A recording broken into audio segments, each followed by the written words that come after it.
in the heart of Yorkshire. Red phone. Hello, Barnsley A&E. An unbeatable team. 1, 2, 3. Hard at work 24 hours a day. I feel like I'm on Titanic and bows just lifting up out at water. 7 days a week. Saving lives. Hands across your chest, Mary. We've got you, Helping loved ones. Well, I'll be looking beautiful again. Didn't expect to be losing part of my body today. Making the community they serve better. I thought I'd do it up. Oh, you're okay. All staff's been brilliant. A health service treating anyone. You'll need to see a doctor. You'll find out that I'm an idiot. And everyone. A team doing anything and everything for each other. Sweetheart! Hey! This is Barnsley Casualty 24/7. The National Health Service might not be perfect, but thank God we've got it. Another life saved. On shift tonight. Oh no. Sister Rachel. Because they haven't put their triages on, it's turned me dial red. I think it's better to put some stitches in it. Emergency nurse practitioner Claire. Oh, don't worry, I'm only going into your skin. Sorry, is it very sore on your hand? Junior Dr. Liam McGivern. Oh, yeah, that's nasty, isn't it? And It woke me up and all, it was loud, wasn't it? Sister Benita. Right, sweetheart, sharp jab. So, get ready to share a shift So, double high fives. with the team at Barnsley Casualty. Be there or be square.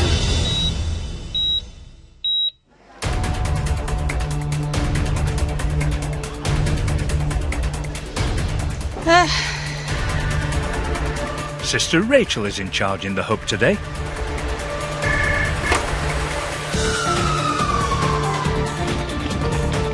And the pressure is already mounting.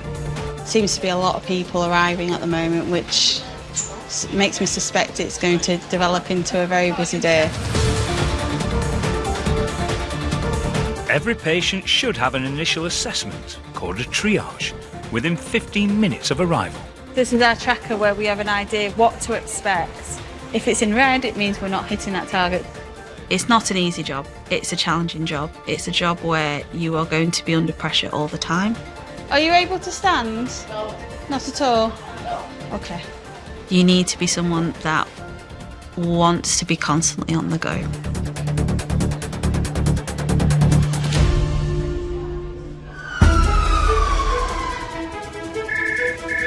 And the patients keep on arriving. Thank you, bye. Another Barnsley resident in need of urgent care is being blue lighted in. Sister Benita preps for the emergency. 67-year-old diabetic Thomas has dangerously high blood sugar levels, putting him at risk of a diabetic coma. He's transferred into resus. Hello, I'm Benita, lovey. So I'm going to bob you another lining because you've got quite a big one in this side. Because he was writing you up for some fluid as well. Some insulin to help bring your blood sugar down. Thomas came into hospital with his wife Karen. What's brought him in? His blood sugars and ketones have kept going up. Yeah. Is he known to have diabetes? Yeah. He's been type 1 diabetic for over 50 years. And he thought, I'll have an apple just to boost my blood sugars up. And then about half an hour later, he just started with really, really bad pains in his abdomen. Have you been being sick? He's been being sick? Yeah, he was sick when ambulance team came. Thomas's symptoms could be signs of a potentially life-threatening condition called diabetic ketoacidosis, or DKA. Right, sweetheart, so do your sugar. So, jabbing your finger. You're stingy, aren't you? Have you had some painkillers? About three and a half hours ago, they gave him some paracetamol. Trying to ensure that these patients have their medical care needs met is paramount. You go in and you ensure that your patients are looked after and their families are looked after This is a painkiller, this one. All right, excuse my hands, they are clean. What's a good drink, though? Yeah. They're in an acute hospital setting and it can be hard. Thomas also has an early diagnosis of Alzheimer's and suffers from short-term memory loss. Up. Yeah, look, we have to leave that in, Tom. All right, leave that in for me, because that's giving you some medicine, look, to make you feel a bit better and help with your tummy. All right. Shall we bandage you, Tom? Sister Benita will have to keep a close eye on Thomas.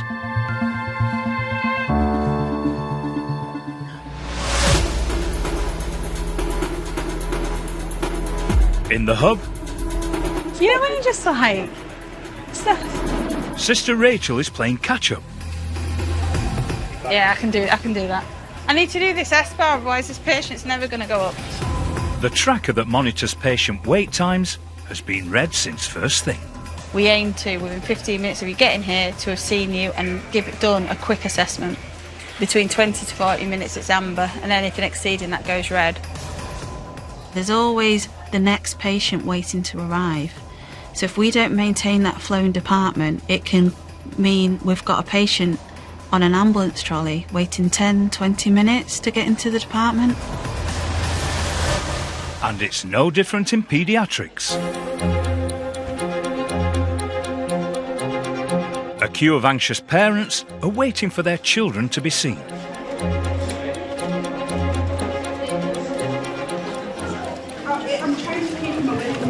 But Mum Jess and Dad Johnny are desperate. Not about his injury, he's about to pass out. I can't keep him away. I'm really worried. Can I bring through? Thank you. They're concerned that 5-year-old Seb is struggling to stay awake after a nasty bump to his head. Nurse Alicia checks him over. He's fallen over and banged his head in the middle of a table. Okay. So I'm worried he's got concussion because I cannot get... He's really sleepy. I'm sorry. Don't be sorry. Do not say sorry. You were concerned Mum at end of the day and he's gone drip white, so I get you completely. Yeah. All right. Yeah, thank you. Is he allergic to anything? No. No. And how old is he, did you say? It's 5. 5. Yeah. Right. Temperature, and we'll get you popped in a cube, all right? Thank you. Come on, sweetheart. Let's take you comfy. When we're on his way in the car, he was really lethargic, really pale, looked really clammy. I struggled to keep him awake. He just kept saying he was cold and tired. He wasn't very responsive. Been a bit of a mess when I got here, if I'll be honest with you. And it didn't help. We were stuck outside in the queue, weren't we? So it was kind of like, help immediately. Seb's mum got a call from school after he fell and banged his head. Oh, look at this dangling to your face.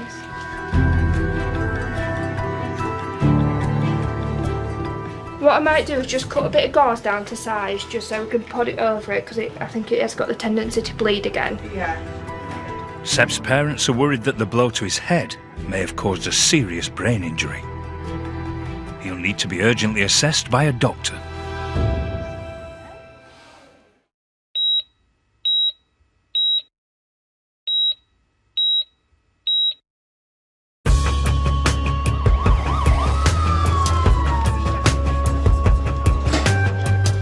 When he comes back, they're going to take him up so he'll go before breach. Okay? Sister Rachel is trying to get triage wait times down. The fact we've had so many arrive this early makes me suspect we're going to be over every hour.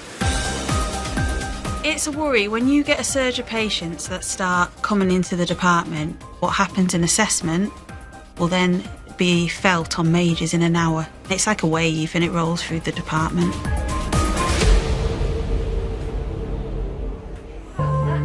One of those who has gone to the front of the queue is 5-year-old Seb in paediatrics.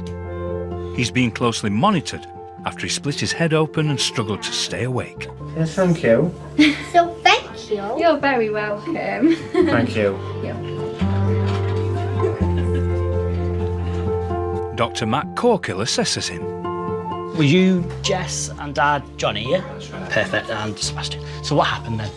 So at school he was just rushing to do something, tripped over himself, banged his head on the corner of a table, fell to the floor, and that's it. It's got a bit of a gash in between his eyes. He was a bit lethargic when we got here. He was a little bit sleepy. He went yellow and stuff, weren't he? He weren't your natural colour. But he came round, didn't he? He came round and now he just won't stop talking. I tried to be brave to not fall. Rightio, Mr. Man. Can you stand up for me? Right, you ready? We're going to play a game. So, double high fives. Come on, hit me. Come on, big. Good lad. And can you do that? Can you do that? And push me away again. Good. And can you feel this? Can you feel this? Yeah. Yeah, good lad. And I need you to, you ready? Hop. I can't Good do lad. it. And hop. Good lad. And can you walk this way for me? Can you walk? Good lad. And turn around, walk that way. Good lad. Perfect. Dr. Corkill is happy that Seb hasn't suffered any permanent damage. Look over here. Look over here. Good lad. So children are allowed to sleep after a head injury. What would worry me is if he was like, you couldn't wake him up at all. Yeah, okay. It's all lots of conflicting information that's just there, I swear, to stress you out, essentially. Yeah. But you did the right thing, and that would need a bit of closure. Yeah. Instead of stitches, the gash is held together with steri-strips.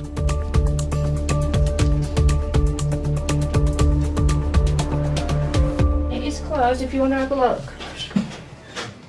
They'll need to stay in place for about a week. Yeah, are you happy with that? I'm just going to trim this down because it's on. Yeah. When it comes to like a head injury, Yeah.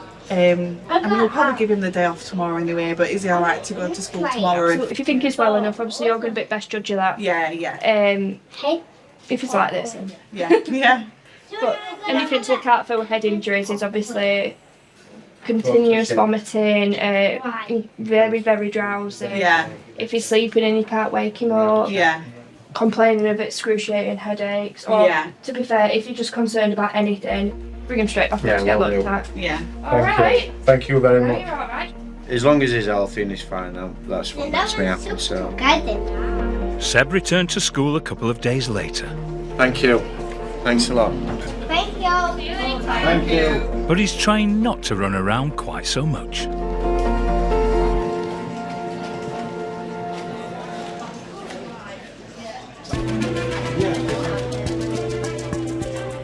I said to him, go speak to Rachel, ask her where it is, because that's one less job for you. Perfect, yeah. Tackling wait times on the triage tracker is not Sister Rachel's only issue today. We're 2 nurses down, so currently we're ringing round seeing if anyone wants to come in, do an extra shift or start their shift early.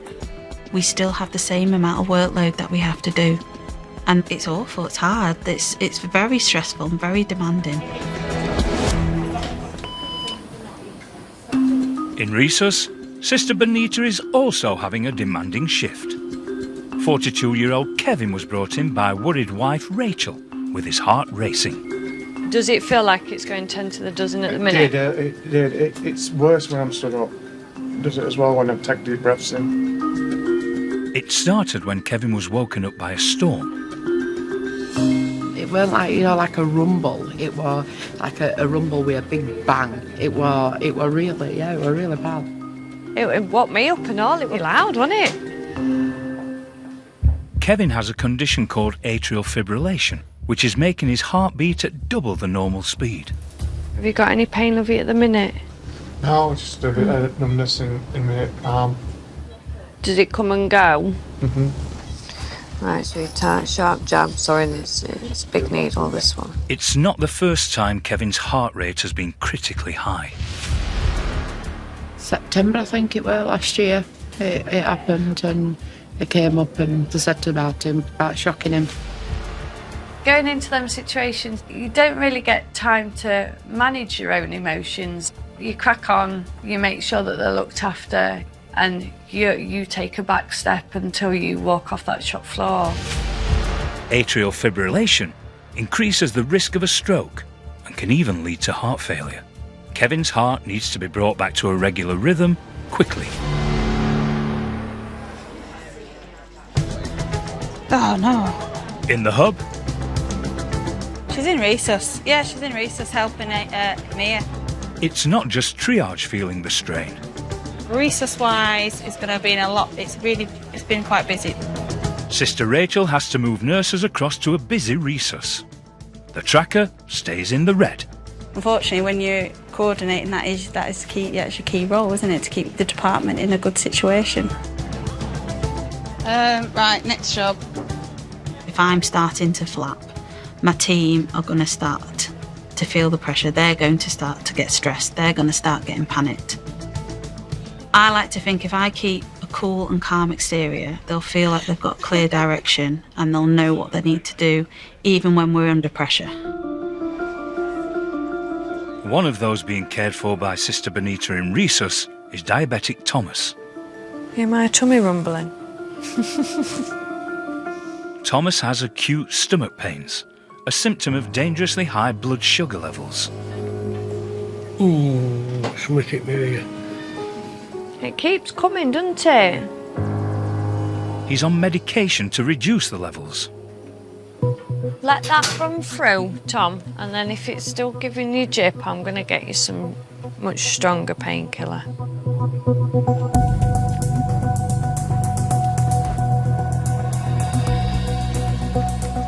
Were it this bad before? No. Thomas's pain is getting worse. He needs to be urgently examined by a specialist consultant. Is a 67-year-old gentleman who is type 1 diabetic. Sister Jane tries to find him a bed on a specialist ward. He's not DKA, but he has got a sliding scale in situ. And I want you to sit here. Put your bum there. There we go. Right, do you want to swing your legs round? And then I can hook you back up. Is that better? It's getting there. It's getting there. Because of his dementia, Thomas depends on his wife Karen, but she's had to go home to feed their dog. But you're going to go up to the ward now? Okay, because you can't stay with me all day. You don't want to stay with me all day. Let me walking around here looking for me. No, I'll send her up. It's actually really nice to get those few minutes to talk to patients, because within A&E, you don't often get that chance. And I always find older people so interesting. It's nice to be able to do that. And he's had IV paracetamol, some IV antibiotics, some codeine, and this bag of fluid.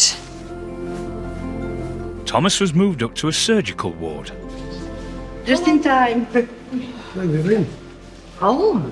Oh. See the doggy.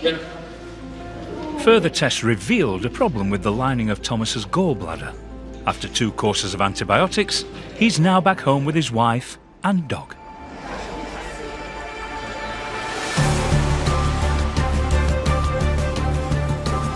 Guy 16 COVID test negative. Lovely. In the hub, So I've done that. I probably need to do my log. the team are working hard Rachel? Yeah. to clear the backlog in triage.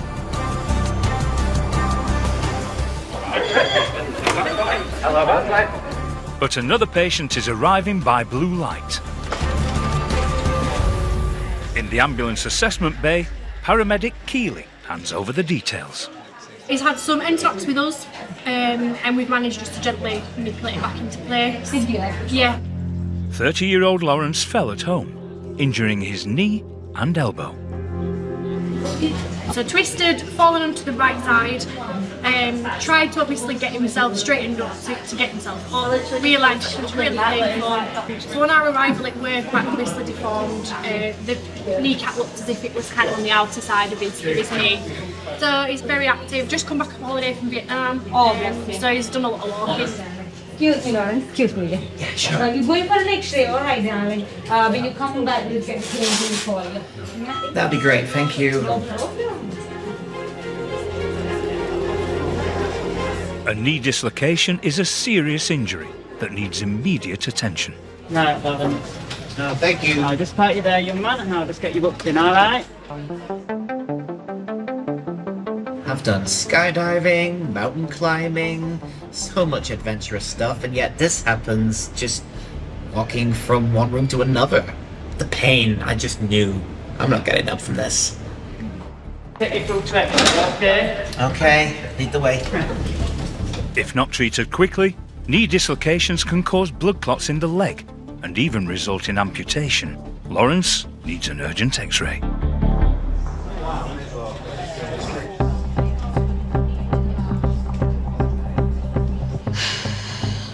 Prescription pads, have we got them? In the hub, Sister Rachel needs to get more patients assessed to turn the triage tracker green. Oh, I've lost my train of thought. There's always 100 thoughts going through your head when you're coordinating. It's not just one thing, you're juggling multiple things. You just have to prioritise which of the things you're juggling is the most important. But she's come up with a plan. Are we getting more EMPs? Because we seem to have like... We've got Claire. So Claire used to do iHeart. Yeah. Ah. Natalie?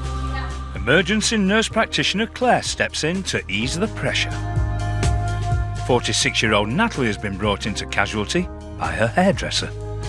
My hair would be looking a lot nicer right now, yeah, than the state that it is right now. Yeah, that's not a reflection on my work, by the way. It normally looks better than that. Do you mind if she pushes me in? No, fine, that's fine. Hairdresser Lydia offered to bring Natalie into hospital when she arrived for her hair appointment with an injured foot. No problem, I'm Claire. Hello. I've dropped the Pyrex dish with the pork chops as I've gone to put them into the fridge. They've toppled out and the Pyrex dish is smashed all over my... Onto your foot? Onto my foot. Okay.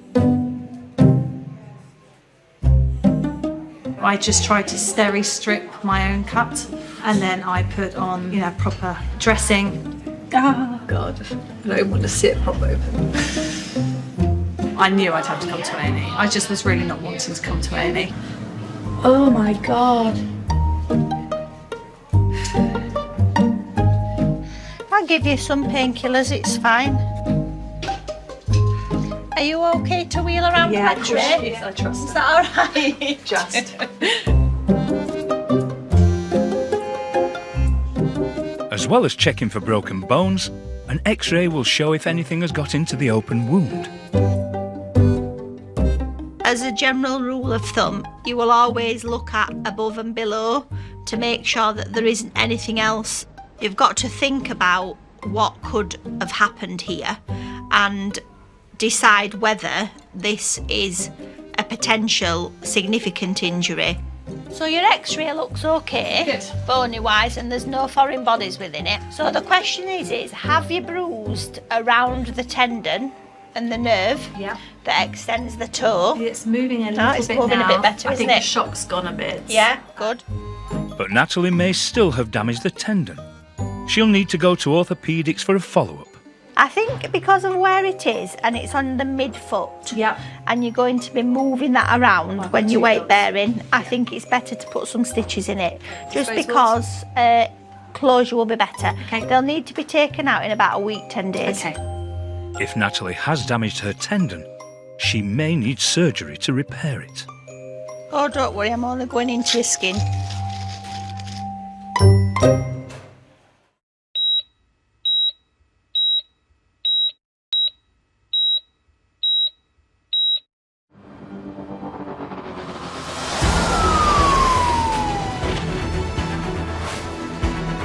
Hello, A&E.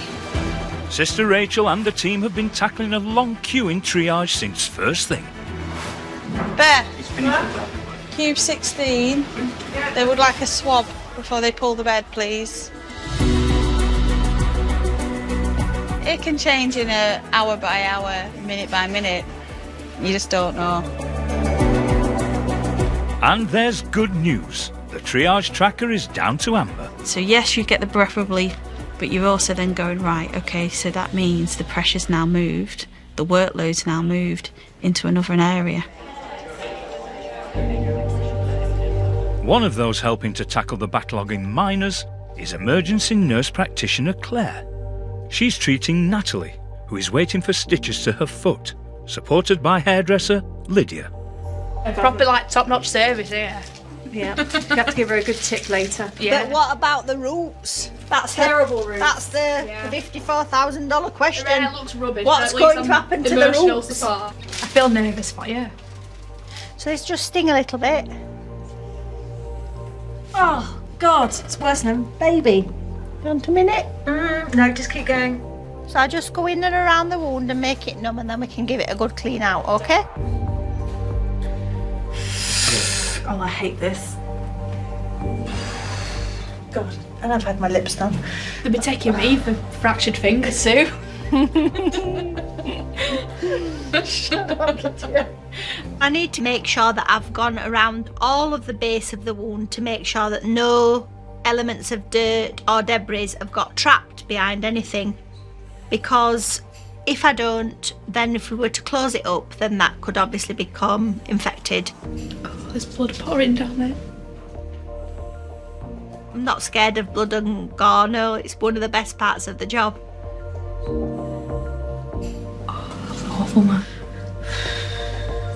So we normally leave stitches in feet 10 to 14 days. Okay. We need to have a review for potential removal at 10 days. Okay. With a GP, okay? Survived. Yeah. The wound is closed, but Natalie still needs a follow-up with orthopaedics to check for tendon damage.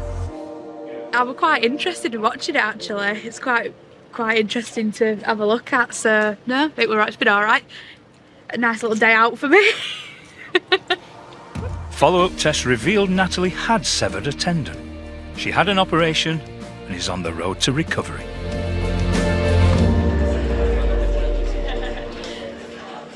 Charlotte, will you start breaks? There's no teaching today. With the triage tracker down to amber, Sister Rachel can finally get the nurses off on their breaks. So Steve's gone for his break, Wendy's gone for hers, and I've asked them between them they're going to cover you and Paul. So that's the plan in place to get you out for break as well. Okay? Bit of a logistical nightmare because you've got patient care cannot stop. Looking after patients cannot stop. But you've got to get the staff off the department so they can have their rest. At 1 o'clock? Yeah, in basically 5 minutes. Okay. One of those who has been assessed is 88-year-old forestry worker Raymond. He'll be seen by Dr. Liam McGivern and student Dr. Howe Way. So we got this gentleman, he came in on Friday, I believe. He had his wound dressed and was sent home. I suppose we're wondering if he'd come back with an infection. Okay. So we'll go see him. Hi, is it Raymond? Raymond gashed his arm falling onto a rusty wheelbarrow. So has this changed since you came in on Friday? Yeah, it's got worse, this. Okay, sorry. Is it very sore on your hand? On your fingers as well? Yes. Can you squeeze my fingers for me? Not really, no. All right. And can you squeeze my fingers on that hand for me? That's fine. Okay. I think we have a certain population, especially in this area, who are quite stoic and old-fashioned in the way that they, you'll get people who haven't seen a doctor for 50 years. Oh, yeah, that's nasty, isn't it? Yeah. Is it painful? No, not now. It was before, but it's not bad now. It's not actually massively swollen all the way down the arm, so I suppose we'll see what the bloods show with infection markers. He's particularly tender over here, and he's had a fall outwards like that, so it's worth getting an x-ray. Sometimes you can get scaphoid fractures and things, especially in an older gentleman, so we'll get an x-ray, make sure that's clear, see what the blood tests show, and take things from there. Okay. If a wound is left for a few days and it develops significant infection, this can severely delay healing, and these kind of wounds can develop to the point where they may need reconstructive or plastic surgery. Dr. McGivern needs to rule out a serious infection and check for fractures in Raymond's painful arm.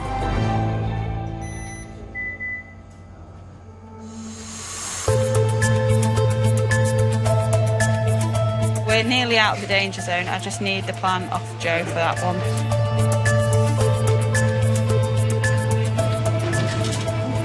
Hello. Hi, my name's Rachel. In radiology, Lawrence is having an x-ray to check if he's dislocated his knee, putting at risk the blood supply to his leg. Right knee, is that correct? Correct. Yeah. So I'm going to support your leg, okay? And pop this ball. Just try and pop me. Right, you ready? Yeah. 1, 2, 3. Yeah.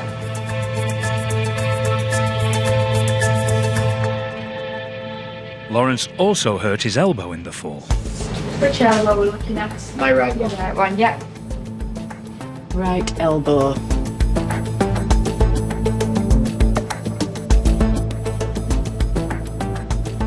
Radial head. Yeah. Thank you. Lawrence must now wait to hear if the fall has caused life-changing damage to his leg.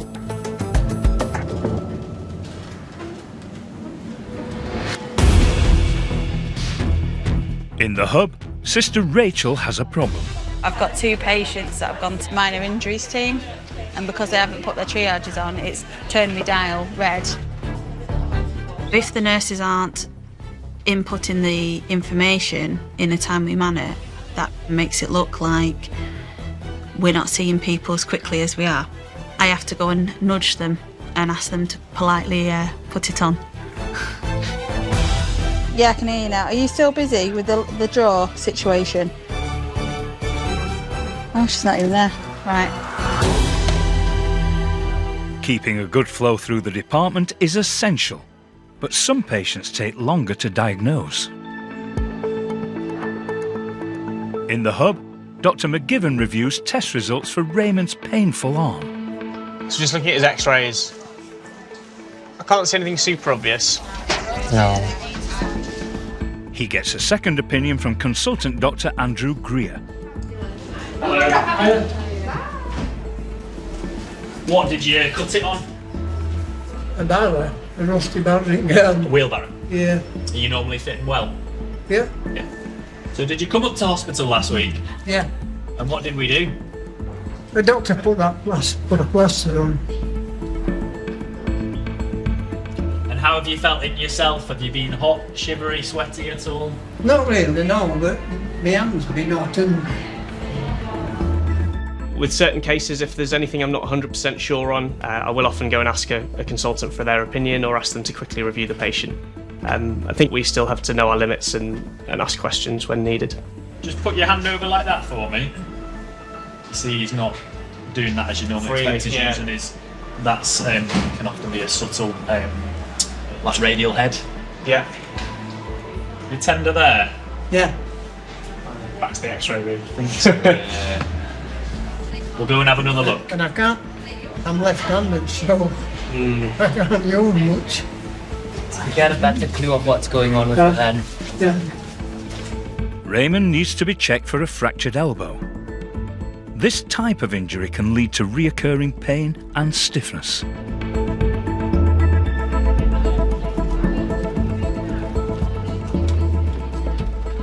If you need a nurse, so for your transfer, let me know. In the hub, the triage tracker is back in amber. We had an hour where we were less, and that helped us catch up.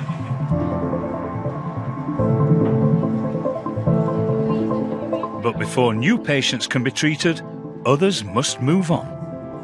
Margaret's going to go home. Victor would like to go, is going home as well. You want people in department for as little time as possible. People don't want to be here, they'd rather be at home. So as soon as we can, we will move you on to whether it's admission or home as quick as we can.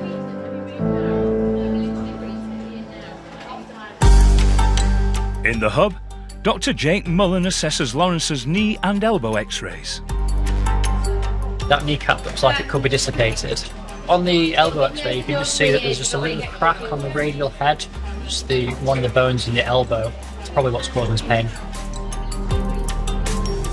Hi Lawrence, nice to meet you. I'm Jake, I'm one of the emergency medicine doctors. When you've come in, the paramedics are a bit concerned because they thought you might have dislocated your patella, which is your kneecap. I've had a look at the x-ray. It's sitting a little bit to the side. Do you mind if I just have a quick look? Is that all right? Yeah. Okay. Just, I'll just be gentle. Yeah, that's fine. Okay. How's that? It's not bad. Fine, I'm just going to compare it to the other side if that's all right. Lawrence is an unusual case because his kneecaps just sit out at the edges a little bit. So when you look at them, it would be very easy to think that he's dislocated his kneecap. If you actually compare that kneecap to the one on the other side, they just sit like that normally. You've probably had it your whole life and you've never noticed. I also read the paramedic notes and I know that they said that they manipulated it a bit back at your house, so it might have been dislocated then and they've pushed it back into place. Yeah, they did a fantastic job, both of them. Cracking. So what we're going to do is, on this knee, we're going to put a splint on it and see if we can mobilise. Let's have a look at your elbow as well then. Yeah, it's the right one. So whereabouts is the pain? When I bend it, it's like right here. Yeah. I'm just going to move your arm a little bit. Okay, out. Okay, sorry, that's fine. Okay. Lawrence is a good example of why you need to be really thorough in your examination and rely on that training we've had over years to make sure we don't miss those small cases which can have long-lasting implications. The bone on the side where your thumb is, that goes all the way up your arm, it's got quite a small little part at the top where your elbow forms, and you've got just a little crack in the head of it, okay? It shouldn't need an operation, but what we would like to do is put a pot on it just to keep it still so it can heal in the right place, okay? In cubicle 18, Make sure you can wiggle your feet. Lawrence gets a plaster cast to help his elbow heal. I never had one as a kid, so maybe a few of my colleagues' friends will sign it for me. Lawrence was allowed home and the cast was removed a week later. He's booked in for physiotherapy on his leg.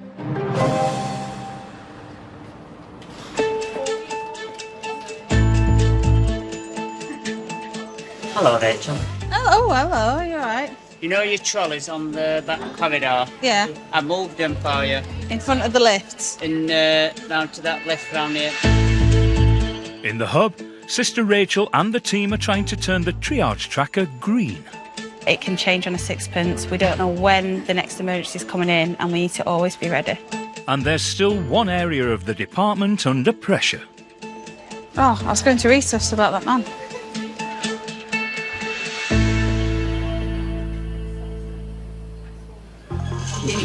Have many skills, but these curtains defeat me every time. Right, deep breaths for me. In Resus, Kevin's heart rate is dangerously high. He's assessed by consultant Dr. Jane Actie.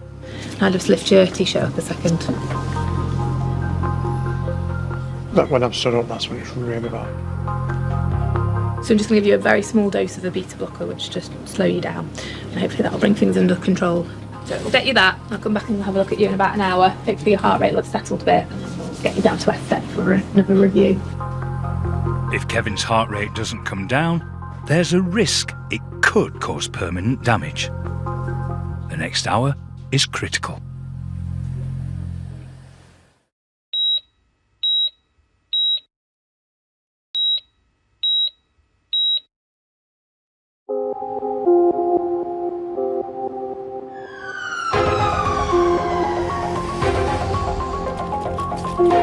Sister Rachel and the team have spent their shift battling to bring down patient wait times. Oh, Shane's going to do him for you. Shane's back and he can bleed. The triage tracker is still amber, but it's heading towards the green.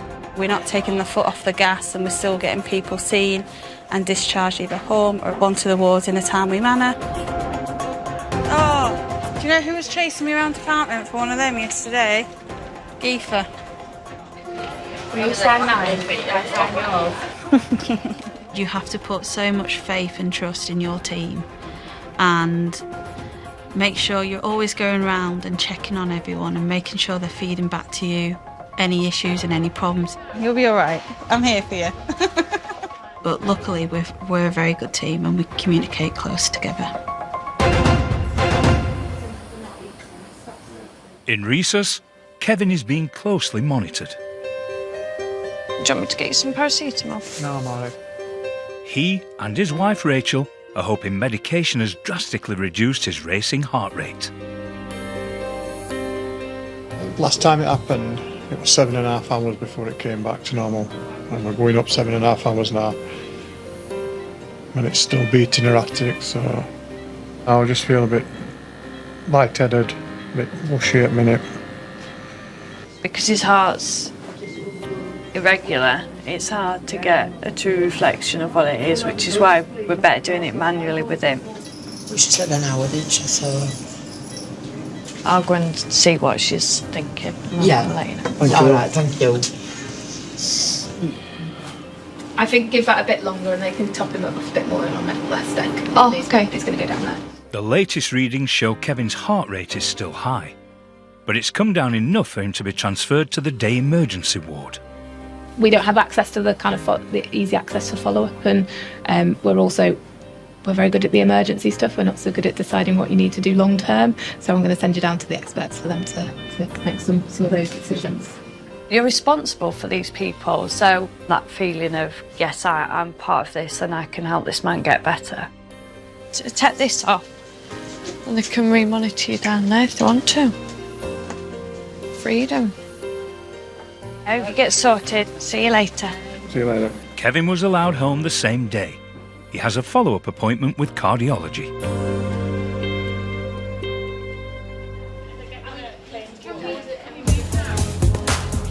In the hub, Look, it's green.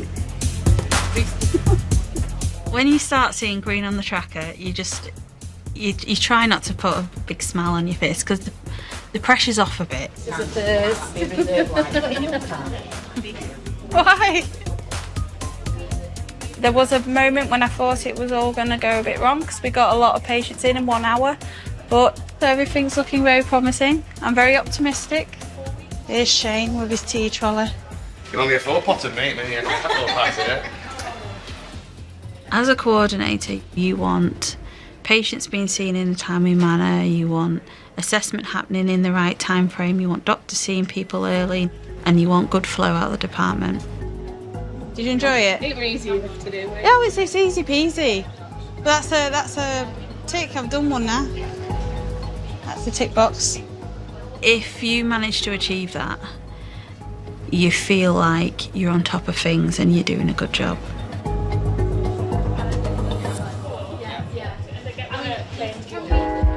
in cubicle 6, Raymond is also hoping for some good news after he fell in the garden, hurting his elbow. Dr. McGivern studies the latest x-rays. It's actually been reported there, no fracture and no joint effusion. Yeah, so that's fine. Okay. The x-rays that we've done, there's no fractures in your elbow and there's no fractures in your wrist. Okay, so it's reassuring. All right. Although Raymond's bloods also show no infection, Dr. McGivern isn't taking any chances. It's quite high risk, having been in contact with a rusty wheelbarrow and garden soil and things. It's the same reason we give antibiotics, just to make sure you don't develop an infection. Is that it? That's it. Thank you. You never know what's going to come through the door, so every patient you see is potentially an opportunity to learn something new. We don't always get a definitive answer, but it's important to rule out, identify and sometimes cover for potentially serious problems. When I get home, I'll be wanting the dinner. With no obvious broken bones, Raymond was advised to see his GP practice nurse to redress his wound. You got your antibiotics? Yeah? Okay. Thank you. Take care. Yeah. After a month, his arm had healed and he was discharged.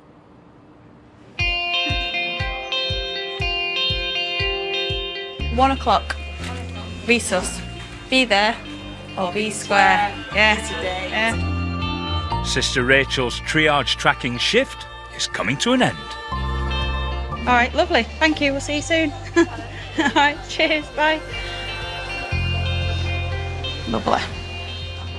Despite it throwing curveball after curveball at you, if your staff go home content, happy, and feeling like they've done a good job, then you know as a coordinator you've done a good job. Sister Rachel can finally clock off. It's not many jobs you can go to work and you feel like you make a real difference to someone's life. So no matter what stress you go through, you walk away feeling like, yeah, I made a difference. I helped somebody when they really needed me. And that's what gets you out of bed. Now it's the turn of the next dedicated team to keep Barnsley Casualty on track 24/7.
Life still beating in these crumbling walls. Tonight we sing where nobody sees. In the junkyard we are free. Underneath the moon silver haze, we'll embrace these throwaway days.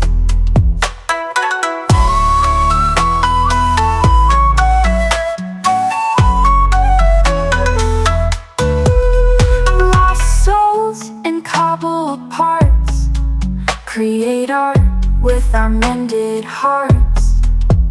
Every scratch has a story to tell, in this haven of heaven and hell. Old guitars strum a haunting tune underneath the pale forgotten moon.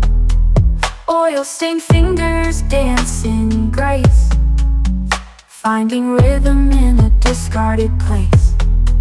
Tonight we sing where nobody sees. In the junkyard we